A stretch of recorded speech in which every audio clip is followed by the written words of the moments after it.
نو تاسو ته د نبی علیہ السلام ناتخوانی وشولا بهترین انداز کې نبی کریم علیہ السلام صفت او ناتخوانی وشوا.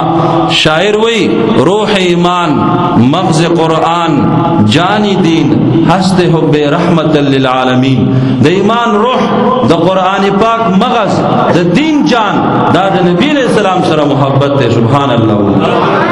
دا د ټول دین خلاصه دا شوا چې د نبی علیہ السلام سره محبت ته. مسلمانانو ورونو نو د ایمان روح د قرآن مغز د دین جان دا د نبی علیہ السلام سره محبت ته.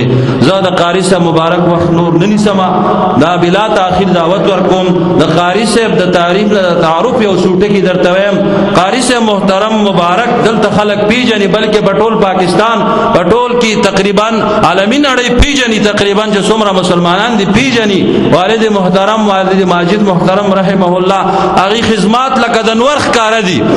بابا جی رحمت الله علیه خدمات لکه د نور ښکار دي. دا غي اصلاحات لکه د نور ښکار دي. بار ځای کې ګلونه زرغون کړي دي او هر چاته پیدا رسیږي. موږ په دې باندې فخر کوو په دې باندې شکر باسو او دا زمونږ د خپل یو قسم د حقانیت دلیل ګڼو. ګوره چې زمونږ د صاحب مریدان چرته دي خدای پاک ته د خیر کار اغسته دي.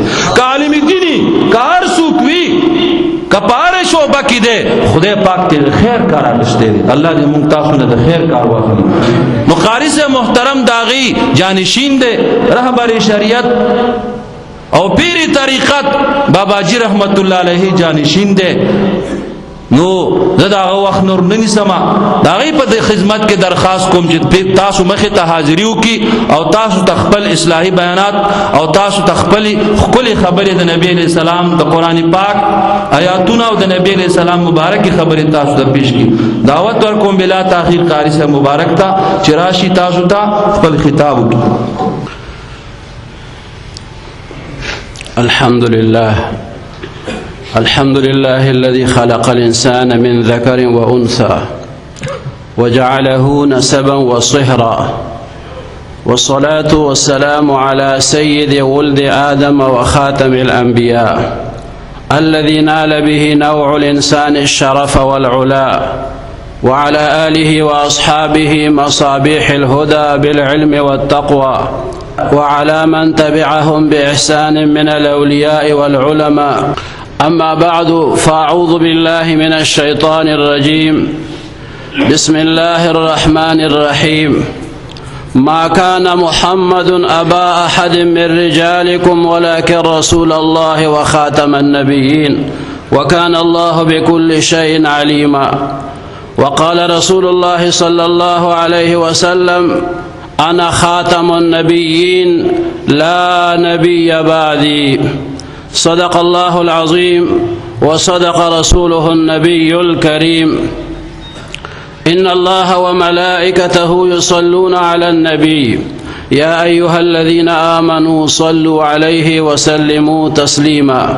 اللهم صل على محمد وعلى آل محمد كما صليت على إبراهيم وعلى آل إبراهيم إنك حميد مجيد. اللهم بارك على محمد وعلى آل محمد كما باركت على إبراهيم وعلى آل إبراهيم إنك حميد مجيد. عزت مندو حاضرین او اوریدونکو مسلمانان ورونو السلام علیکم ورحمت الله وبرکاته.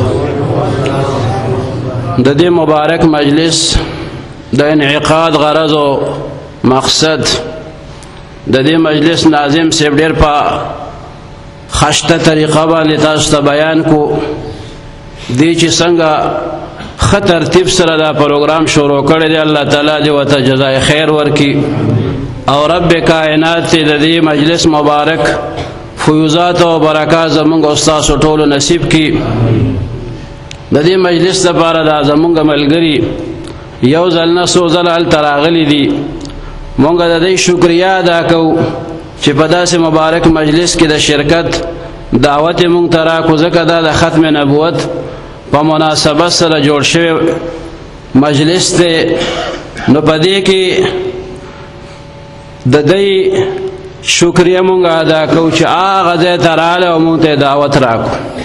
داسې مجالس دا د انسان د زندګۍ یوه قیمتي سرمایه ژوند خو هسې په مخه باندې روان دی، مصروفیات د زندګۍ هغه چا سر ته ورسول. هر سړی په منډه دی او هر سړی وایي وخت را سره نشته، او دغې کې ورته اسرائیل علیه السلام راشي او روح ته قبض کړي. قیمتي وختونه بس همدغه دي، جومات کې تیر شي، خانقاه کې تیر شي، یو دینی مرکز کې تیر شي، د مسلمانانو یو اجتماع وي او په هغې کې قال الله او قال الرسول صلی الله علیه وسلم بیان شي، د قرآن شریف تلاوت شي، نعت ویل شي، حمد پاک ویل شي، او صحیح عقیده د اهل سنت والجماعت هغه مسلمانانو ورونو ته بیان شي. نو دا ډېر قیمتي مجالس. الله تعالی دې دغه مبارک مجلسونو کې شرکت د همیشه دپاره د ډېر ادب سره زمونږ نصیب کړي. ورونو د ختم نبوت عقیده دا زمونږ بنیادي عقیده ده. زمونږ فقهاو دا لیکلي دي اذا لم يعرف الرجل أن محمدا صلى الله عليه وسلم آخر الأنبياء فليس بمؤمن لأنه من الضروريات. کله چې یو سړی په دې نه پوهېږي چې حضور پاک صلی الله علیه وسلم اخیری پیغمبر دی، که دا چاته پته نی دا سړی مؤمن نه دی. که د دې نه څوک نو خبر چې پیغمبر علیه السلام اخیری پیغمبر دی او که نه دی، ماله پته نشته. زمونږ فقهاو لیکلي دي لیس بمؤمن، دا مؤمن نه دی، لأنه من الضروریات. د ختم نبوت عقیده دا د ضروریاتو نه ده، دا بنیادی عقیده ده. دا به خامخا پیژني، دا به خپلې، دا به اړه ته ورکوځې، دا به دماغو ته وردننه کې، او په دې عقیده باندې به د الله نه مرګ غواړي چې پروردګاره ما ته مرګ راځي چې زه د ختم نبوت د عقیدې یو خادم یم او د هغې منونکی یم او د هغې دپاره د خپل ژوند لمحات قربانونکی یم. مسلمانانو نورونو، مولانا غلام غوث هزاروي صاحب هغه ته چا اطلاع ولېږله، ویره چې زمونږ علاقه کې قادیانان را پیدا شوي دي، لګیا دي او خپل پرچار کوي. تاسو لږ راشئ او خپله عقیده د ختم نبوت د خلکو ته بیان کوي. هغه خپل کتابونه چې ځان سره ساتلي وو هغه په یو بسته کې وتړل او ترخ کې ونیو او لاړو اډې ته ورسېد او په بس کې کېناست. دې دوران کې د ده په کور کې یو ماشوم بیمار و، سخت بیمار. دې چې رخصتېدو نو دوایي م ورته ورکړه هغه ماشوم ته او بیا لاړو رخصت شو. اوس په اډه کې ناست دی په بس کې او د کور نه ورته په منډه باندې یو سړی لاړو، وایي جي هغه ماشوم وفات شو. هغه وی جوړ مولانا صاحب مې په اډه کې رئیسار کو او خبر مې ورته په وخت راورسولو. اوس به یکدم مولانا صاحب د بس نه راکوز شي او کور ته به رامنډي کړي چې ښه زما هغه جګرګوشه، زما د سترګو تور، زما د زړه هغه ټوکړه، هغه فلانکې بچی هغه وفات شو. نو دې به اوس منډې وایي او کور ته به را رواني. مولانا صاحب ورته وایي چې زه چې په کوم مقصد باندې د کور نه راوتم هغه مقصد نه زه نه رستو کېږم. زه روان شوی یم د ختم نبوت د عقیدې د بیانولو دپاره او د عقاید و جهان صلی الله علیه وسلم په قصر ختم نبوت باندې چې څوک حمله کوي د هغې د مقابلې دپاره راوتم. او د بچی جنازه دا فرض کفایي ده او د حضور پاک صلی الله علیه وسلم د ناموس او د ختم نبوت دپاره جنګېدل فرض عین دي. نو زه د فرض عین فکر لرم، زه د فرض کفایي دپاره فرض عین نشم پرېښوی. جنازه و پې څوک وکړي، فرض کفایي دا مطلب چې چا وکړه به د نورو خلکو غاړه خلاصه شو. او فرض عین دې ته وایي چې هر سړی او پکې شرکت کوي. هغه زوی ته واپس رانلو او لاړو هغه میدان ته او هلته د ختم نبوت د عقیدې د هغې بیان وکړو. مسلمانانو رونو مسله معمولی مسله نه ده او نه دا سیاسی مسله ده چې یو سیاسی پارټي هغه په دې کې خپل هغه مقاصد د پاره غني کار کوي. نه، دا زمونږه ضرورتو کې شامل عقیده ده، د ضرورت دین نه ما تاسو ته وې. دا دومره لویه موضوع ده په دې باندې چې هر څومره بیان وشي نو هغه کم دی، او هر څومره وخت چې دې ته ورکړی شي هغه کم دی. خو دې مجلس ته به انشاءالله ښه علما راځي. مونږ صرف د حاضرۍ په خیال او په دې نیت چونکې دعوت د ختم نبوت د جلسې او د پروګرام د پاره دی، نو چې د داسې نورانی او مبارک مجلس نه مونږ چېرته غیر حاضر نشو، نو په هغه ثوابونو کې د حصې د حاصلولو په خیال باندې مونږ حاضري کړې ده. مسلمانانو ورونو، الله جل شانه د حضور پاک صلی الله علیه وسلم خاتم النبیین کېدل دا قرآن مجید کې بیان کړی دي. ما آیت مبارک اولستو په ابتدا کې، حدیث مبارک کې راغلی دی انا خاتم النبیین لا نبی بعدی. خو د دې دا مطلب نه دی چې ګنې مونږ سره بس دا یو آیت مبارک او یو حدیث مبارک، یو آیت هم کافی دی، د یو آیت مبارک یو جملم کافی ده. زمونږ په ټول کلام الله باندې ایمان دی، یو آیت هم زمونږ د پاره چې دی نو هغه کافی دی، یو حدیث مبارک هم کافی دی. خو زمونږ علماء لیکلی دي چې د ختم نبوت عقیده دا سلور د پاسه په سلو آیاتونو کې راغلی ده. سلور د پاسه سلو آیاتونو کې د ختم نبوت بیان چې دا شوی دی، چرته صراحتن او چرته اشارتن. دا به مو یادي که چا تپوس وکړو یاره څومره آیاتونو کې به د ختم نبوت عقیده بیان شوي؟ 104 آیاتونو کې چرته صراحت سره او چرته اشاره سره. صراحت سره تا یو مثال ما درکو، خاتم النبیین الله تعالی فرمایلی دی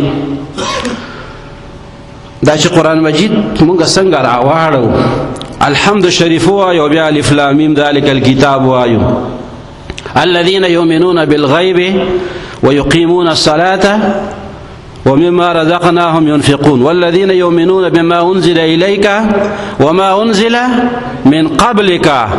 دا من قبلك ټکی دا دلیل د ختم نبوت دی. آغا خلق چې هغه ایمان لري په تا باندې اے حبیب صلی الله علیه وسلم، په هغه کتاب باندې چې کوم په تا باندې الله پاک نازل کړی دی. مؤمنان کوم دي؟ دا په قرآن شریف باندې چې د چا ایمان دی. وما انزل من قبلک، او ستانه مخکې چې کوم کتابونه نازل کړي شوي دي په هغې باندې هم د ایمان دی. خو په قرآن شریف کې چرته دا نه دی راغلی چې تا نه پس به یو کتاب راځي نو په هغې باندې به هم د ایمان لري. نه، من قبلک ټکې دلیل د ختم نبوت دی چې تا نه مخکې خو کتابونه آسماني راغلي دي، تا نه مخکې پیغمبران راغلي دي، خو د هغه سلسلې د پیغمبرانو دا هغې ته آخري پیغمبر او دا هغه آسماني کتابونو آخري کتاب هغه قرآن عظیم الشان دی.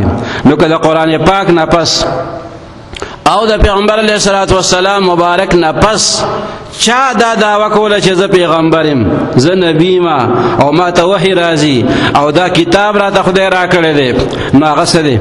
هغه کذاب دی، هغه دجال دی، هغه دروغجن دی، هغه مداري دی، هغه عیار دی، هغه کافر دی. دا زه نه ویم، دا د قرآن عظیم الشان او د حدیث مبارکو په رڼا کې دا خبره کوم، د ځانه نه.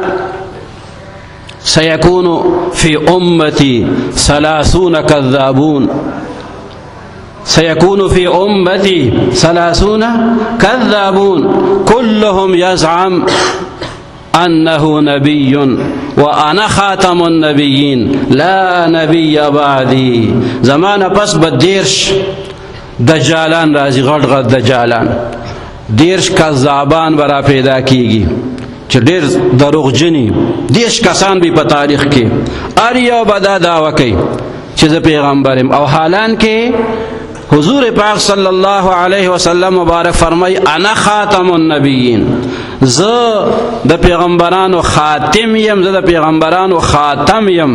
پیغمبري الله تعالی په ما باندې سر ده، رسول ده. ارسلت الى الخلق کافتا وختم بی النبیون، زه ټول مخلوق ته الله جل شانه رسول را لېږلم، زه را لېږلی شوی یم رسول ټول مخلوق د پاره. او وختم بی النبیون، د نبیانو هغه سلسله هغه الله تعالی په ما باندې سر ته رسول ده. نبوت په محمد باندې تمام شو، نشته پس له محمد انبیا. نو حضور پاک صلی الله علیه وسلم مبارک د ختم نبوت عقیده دا بار بار بیان کړی ده، او چې داغه مبارک نه پس څوک دا وایي چې زه پیغمبرم نو هغه کذاب دی، هغه دروغجن دی. که هغه مسیلمة الکذابی او که هغه مسیلمة الپنجابی، هغه چې هر څوک کذاب دی او دجال دی. اوس راشي قادیانی ته، قادیانی لا څه بلا ده. کیا سناؤ داستان قادیانی کی عیاری کی، کیا سناؤ داستان قادیانی کی عیاری کی، غلام احمد کی الماری پٹاری ہے مداری کی. د غلام احمد قادیانی الماری چې دا هغه د مداریانو پټارګې دی، کله یو خبره کوي او کله بل خبره کوي، کله یو شانت دعوا او کله بل شانت دعوا. دا هغه دجل و فریب، دا هغه خرافات، هغه تاسو ته علما حضرات وقتاً فوقتاً بیانوي. قادیانی به وی زه مسیح یما.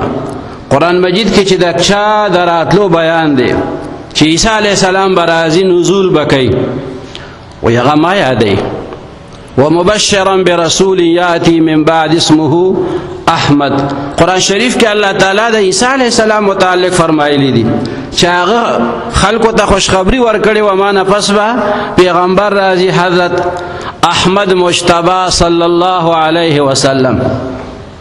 قادیانی وی د دې نه څه مراد دی؟ زمونږ علما ورته وی سړیا ته خو غلام احمد او دې کې خو احمد راغلی دی. وی نه د غلام احمد نه غلام لري که بس احمد پاتې شو. عطا الله شاه بخاری سے وتوی عطا الله نه عطا لري که نو الله به بیا پاتې شي.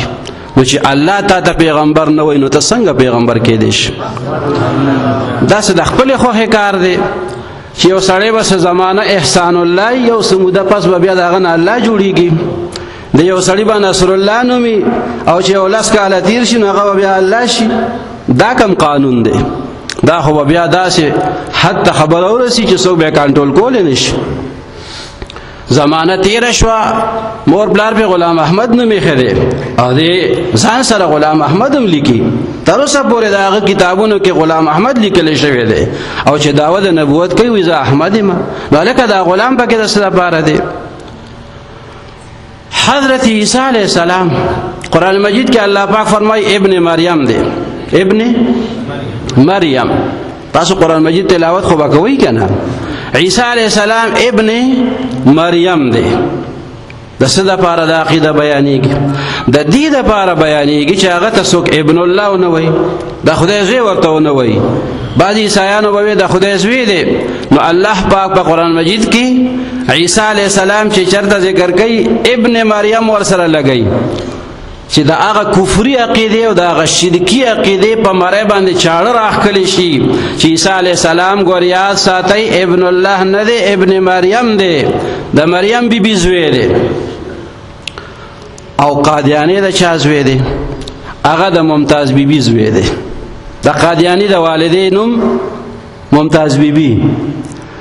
نو ابن مریم څنګه شو؟ عیسی څنګه شو؟ عیسی علیه السلام ابن مریم دی او د قادیانی د مور نوم ما تاسو ته ووایي. ښه د عیسی علیه السلام پلار نشته دی، هغه بغیر د پلار الله تعالی پیدا کړی دی. عیسایان بیا ته وایي چې بغیر پلار دی نو بس د خدای زوی ورته بیا وایي. نو موږ ورته وایو ان مثل عیسی عند الله کمثل آدم. آدم علیه السلام ته هم بیا د خدای زوی وی، د هغه خو نه پلار شته او نه مور شته. د عیسی علیه السلام خو مور شته او پلار یې نشته دی. نو که تاسو په دې بنیاد هغه ته د خدای زوی وایي، نو بیا به آدم علیه السلام ته هم د خدای زوی وایي، هغه ته خو تاسو نه وایي. ان مثل عیسی عند الله کمثل آدم. نو حضرت عیسی علیہ السلام ابن مریم دی او قادیانی دا د غلام مرتضی زوی دی، پلار معلوم دی، غلام مرتضی پلار دی، او ممتاز بی بی چې دنو ده والده ده. نو دې څنګه مسیح شو؟ مماثلت د عیسی علیہ السلام سره د په کوم بنیاد باندې راځي؟ د عیسی علیہ السلام متعلق پر روایاتو کې راغلي دي چې عیسی علیہ السلام با په شام کې، په دمشق کې باب لد مناره باندې راکوزیږي، په دو فرشتو باندې به لاسونه یخي. او د قادیانی تاریخ تاسو ګورئ، د عربو په ځمکه باندې د قدم کې خودو توفیق قادیانی ته خدای نه دی ورکړی. د عربو په ځمکه قادیانی ته د قدم کې خودو توفیق الله تعالی نه دی ورکړی. شام د سره لیدل نه دی. د عیسی علیہ السلام متعلق راغلی دي چې حج بکای، قادیانی حج نه دی کړی. عیسی علیہ السلام په دو فرشتو باندې لاسونه یخي، او قادیانی هغه چې ته فرشته په دوربین کې نه دی لیدلی. نو قادیانی چې دی هغه ته څنګه مسیح دا ویل کېدی شي؟ د حضرت عیسی علیہ السلام دا هغه متعلق راځي، هغه به جهاد کوي. عیسی علیہ السلام به جهاد به کوي. ناظم صاحب تاسو لویلی ویخ به اوسېږئ، یاد مو دی؟ ویخ به اوسېږئ. حضرت عیسی علیہ السلام هغه به جهاد کوي، او قادیانی سے ہوئی چھوڑ دو اے دوستو جہاد کا اب خیال، دین کے لیے حرام ہے قتل اور قتال. دا پریدی دا خبری جہاد پہ کوئی چارہ وستے دے. قادیانی وی ما کتابون لیکلی دا جہاد پا مخالفت کے، او د دنیا د 500 ملکونو لائبریری میں داغی نه ډکی کړي دي چې جهاد نشته او جهاد ختم کوي، جهاد مکوي. دا انګریزان ورستم دغه میشن د پاره چې د جهاد جذبه د خلکو دړونو نه وباسي، او د پیغمبر علیه الصلاۃ والسلام مبارک محبت هغه د خلکو دړونو نه وباسي، او د مسلمان د پاره دا بالکل روح دی. تاسو ناظم سی ووي روح ایمان، مغز قرآن، جان دین، هست حب رحمت للعالمین صلی الله علیه وسلم. نو چې د قادیانی غونته سړی ته خلک ګوري را ګوري او هغه ز پیغمبر ما، نو بیا به خلک ویل دا پیغمبران داس دعوتی بہتی ہوئی کل یو سوئی کل بلس، ابھی کچھ کہا ابھی کچھ بیان ہے، گویا تیری زبان کے نیچے زبان ہے. اس دی یو سوی اس بل سوی کلوی ذلیم او کلوی بروزیم او کلوی مسیلیم او کلوی مسیحیم او کلوی د نبی خلیفیم او کلوی نبیم. گوری قادیانی باقیدہ دعوی کردی د نبوت، دا سے نده چگانی خلقو اسے بدنام کردی، بلکہ قادیانی اگا خرافات اگا تاسترا شروشم نو د ټول علماء وغه وخت با زواخلم خو هغه ختم نشي. قادیانی د الله جل شانه په بارکم دا ویلی دي، وہی سچا خدا وہی ہے جس نے قادیان میں اپنا رسول بھیجا. سچا خدا وہی ہے جس نے قادیان میں اپنا رسول بھیجا. معلوم ادا شو چې د قادیانی عقیده د الله تعالی په بارکم زمون غونته نه ده. مونگا وایو هو الذي ارسل رسوله بالهدى ودين الحق ليظهره على الدين كله وكفى بالله شهيدا. مونگا خو عقیده دا الله جل شانه نبی کریم صلی الله علیه وسلم مبارک مبعوث کړی دی او د پیغمبرانو هغه سلسله په الله تعالی سره ته رسول ده. نو دی اوس خدایم بل چاته وي، زمونږ خدای ته خدایم نه وي. بیا دا وما ارسلناک الا رحمتا للعالمین، یہ میرے حق میں نازل ہوئی ہے. آیت مبارک یادی وی دا زما په حق نازل شوی دی. قادیانی دا ویلی دی وی ما تا خدای پاک ویلی دی جس کو تیری دعوت پہنچی اور اس نے تیری دعوت قبول نہیں کی وہ مسلمان نہیں ہے. چاہتا جستا دعوت رسیدو دا قادیانیت دا دعوت دا کفری پیغام دا چی چاہتا یوزل رسیدو او آغا پتا باند ایمان دو نلو یغا مسلمان ندے. دا دیسا مطلب دی د پیغمبرانو راتلو سره خو کافران مسلمانان کیږي. د پیغمبرانو راتلو سره کافران چی نو هغه شي مسلمانان شي. او د دې قادیانی مردار د راتلو په وجه باندې څه چلو شو هغه شته مسلمانانو باندې هغه د کفر الزامونه لګي. وای تاسو زما پیغمبري نه مانئ نو تاسو مسلمانان نه یئ. دا هغه په نظر کې زمونږ مسلمانان چې دي دا مسلمانان نه دي. نو چې هغه مونږ د مسلمان نه وای مونږ به دومره بې غیرته یو چې هغه له مسلمان وایو. د تمام دنیا مسلمانانو ته هغه کافر وای. و چې چاته زما پیغام رسېدلی دی او زما پیغمبري نه ده منلې هغه وای مسلمان نه دی. نو داسې کس عقیده د هغې نه امت مسلمه خبرول د دومره اهمه مسله ده. زمونږ بنیادی عقیده ده د دین غفلت چې دی دا ډیر لوی نقصان دی.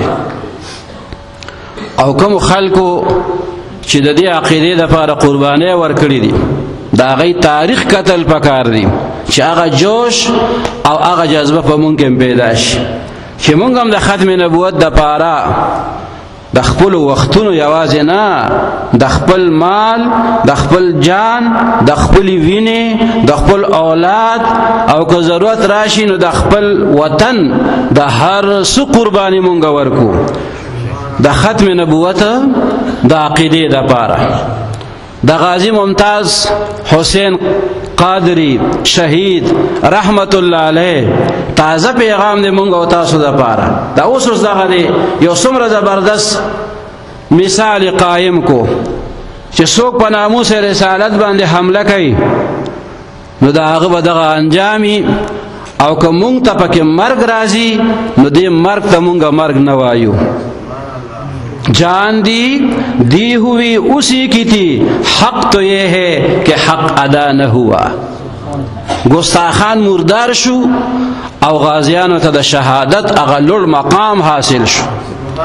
غازی علم الدین تا او غازی ممتاز حسین تا او داسې نور غازیانو شهیدان الله تعالی دې د ټولو غازیانو د شهیدانو درجات پورته کړي. په سن کې یو حاجی صاحب حاجی مانک بخلکو وتوی حاجی مانک هغه یو قادیانی قتل او قادیانی د پیغمبر علیه السلام په شان کې ګستاخی کوله او د قادیانانو کارم دا ګستاخی کول دي. نو هغه ګستاخی کوله بس دا حاجی صاحب لاړو او تبر ځان سره یوړو او بس هغه قادیانی په هغه تبر باندې سنبال کو او بیا سیده تاڼې ته لاړو. وی اس خنزیر کو میں نے مارا ہے مجھے گرفتار کرو. خنزیر میں مردار کړی دی ما گرفتار کړي. جیل کې بند شو مقدمه سٹارټ شو. علماء داغه مقدمه کې کوششونه کول چې دا سړی را خلاص شي. یو موقع کې وته چا مشوره ورکا حاجی صاحب کیس چې دی نو هغه به زمونږ په حق کې شي خو لږ غونتې داسې د انکار والا الفاظ چې دي هغه استعمال کې نو کار به ښه شي. انکار طرف ته خبره لاړه شي داسې وای چې دا ما نه دي کړي نور به دا معامله مونږ را سمه کو. بیا ځکه د جیل او د قید او د بنده زندگی دا خو ډېر ګران کار دی. ترکۍ به سړی په جیلونو کې پروت وي نو زه خو یو خبره به جوړه کو د انکار ته به انکار وکړې به د جیل نه به راخلاص شي کیس به وګټو. حاجی صاحب ورته وایي تمہارا دماغ خراب ہے تمہارا دماغ خراب ہے. د کمې ورځې نه چې زه جیل ته راغلم په دې سلسله کې د هغې ورځې نه را په دې خوا روزانه زما هر شپه زما د حضور نبی کریم صلی الله علیه وسلم سره ملاقات کیږي. نعرہ تکبیر ختم نبوت ختم نبوت. वही तुम इस नेमत से मुझे महरूम करना चाहते हो। दुमره لوی دولت ماته نصیب شو، ما ډېرې دعاګانې کولې چې خدای د پیغمبر علیه السلام ملاقات به نصیب کړي، نه نصیب کېدو. موقع نه ورغلی چې کله نه مې دا کار کړی دی، هره شپه راته هغه ملاقات نصیب کېږي. او تاسو ماته مشوره راکوئ چې انکار وکړه. اقرار دے زما، اقرار دے چې اوس خنزیر کو میں نے مارا ہے. زه دې خبر نه واپس کېږم. داسې یو عالم بل مولانا عبدالستار خان نیازی د میاوالی ختم نبوت کې د آیات ساتي. دا مسله زمونږ اتفاقی عقیده ده. نو په دې کې کدا سي په وړو خبرو کې چا سره اختلاف هم وي، هغه اختلافات شاته غورځول پکاري، هغه مشترکه دشمن چې دی هغه رانیول پکار دي. داسې نه چې بس دې نه منه موقع هغه مولا جلسې ته راځي نو بیا زه نه درځم، او که هغه په سټیج کښېني نو بیا زه نه درځم، او که ما ته وخت نه راکوئ نو بیا به داسې چلي، او که ما پسې موټر نه رالېږئ نو دا خبرې چې دي دا د دې هېڅ فایده نشته دی. د ختم نبوت سپی جوړېدل پکار دي، خادم جوړېدل پکار دي. نو خطه خویل پکار دی او بد ته بد ویل پکار دی. وتعاونوا على البر والتقوى ولا تعاونوا على الاثم والعدوان. دا تحریک د ختم نبوت چې چلیدو د هر مسلک عالمان پکې ناست، مختلف ګولونه پکې ناست، ګولدسته وه، او د ټولو هغه مشترکه کوششو او د هغه مشترکه کوششونو د برکته هغه تحریک الله تعالی کامیاب کو، او قادیانانو ته په اسمبلی کې کافر وویل شو.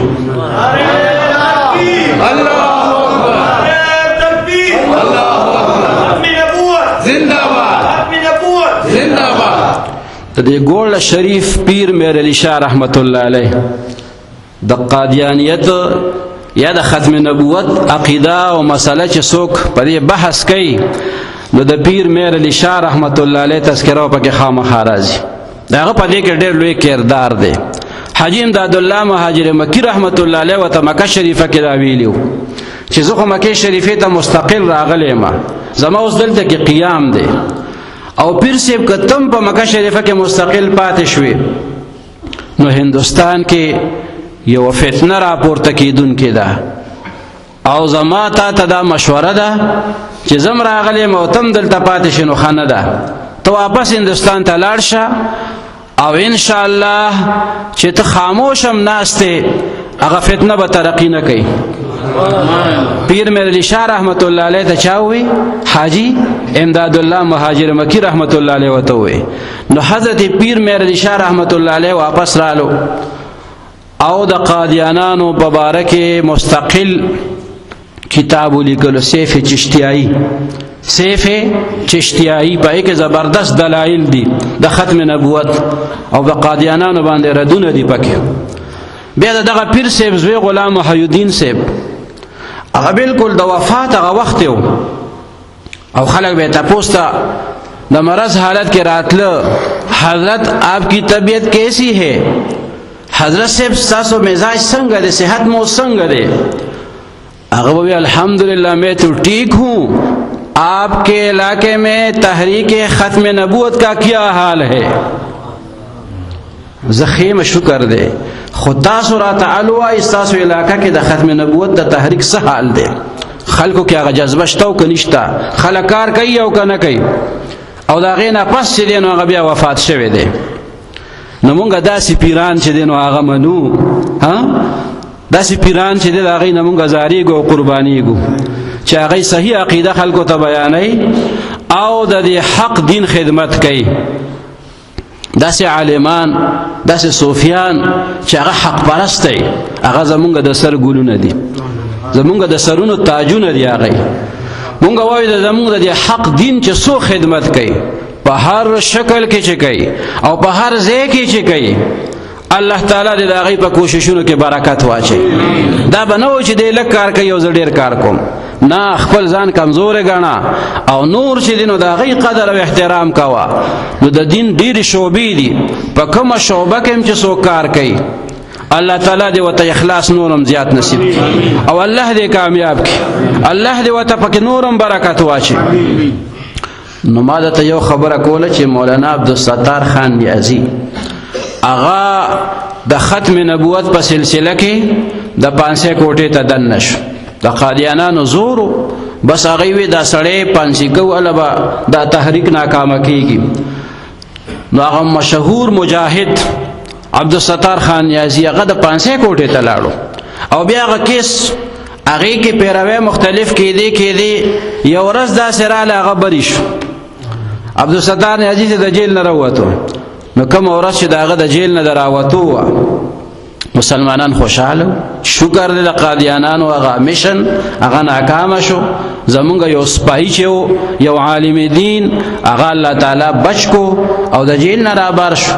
نو خلکو ځان سره هارونه راوړي ګولونه یې راوړي چې نیازي صاحب ته به په غاړه کې مونږ د هارونه اچو مبارکي به ورکوو او خوشحالي به کوو او د خوشحالۍ تقریبات به مناوو مبارکۍ به یو بل ته ورکوو. علما د جیل نه بار ولاړ دي او انتظار کوي چې اوس به عبدالستار نیازي روزي. هغه چې څنګه راوتو د سترګو نه مسلسل اوښکې روانې دي دا مخې بالکل په اوښکو باندې لوند دی. نو هغه بار عالمان او عوام خلک هغه ورته مولانا صاحب خلک خوشحالي کوي خلک ستا په ازادېدو پر اخلاصېدو باندې یو بل له مبارکۍ ورکوي چې دا خلک چې ته پانسي نه شوې خلک چې بچ شوې او ستا دا حالت دی ته په چغو باندې جاړې او اوښکې مسلسل په مخ باندې را روانې دي. هغه نیازي صاحب ورته وایي ما وی زه به د ختم نبوت دپاره قربان شمه زما په زندګۍ کې به هم داسې ورځ راشي چې زه به د ختم نبوت دپاره د خپل سر قرباني ورکم. دا ورځ خو ما د خدای نه غوښته او اوس زه د هغه لوی سعادت نه محرومه شم نو زه په خپلې محرومتیا باندې جاړم چې زه به د دې لایق نه ومنو. دا دومره لوی سعادت دا دومره لوی عظمت دا به زما په نصیب کې نو زه دومره بدقسمته یم. نو د ده دا جذبات دا چې علما وورېده نو علمای حق علمای حقي ښه عالمان ښه عالماني نو علما ورته وي نیازي صاحب خفه کېږه ما دا د محرومتیا خبرې نه دي د سعادت نه که خیر نه محرومه شوې څوک چې د ختم نبوت په تحریک کې شاملي هغه محرومه کېږي نه خو که د 500 نه بچ شوې د دې مطلب دا دی چې که خیر نور کارم در نه اخلي نور کارم در ناخلی ستا په سر بلا نور ذمہواری وی لا بد نور وختم او نو الله جل شانه د ته نورم کم درکا چې د ختم نبوت په سلسله کې د خپل کوشش نورم جاری وساتي.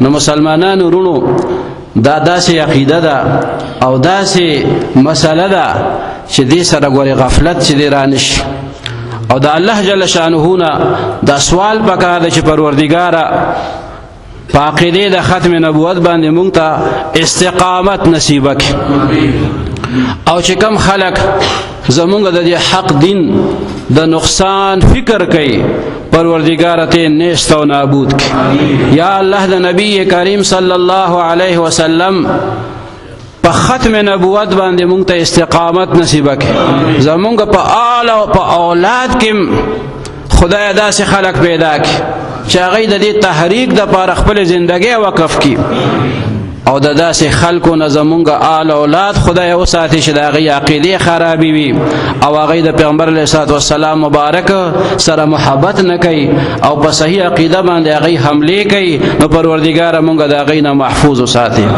وآخر دعوانا ان الحمد لله رب العالمین.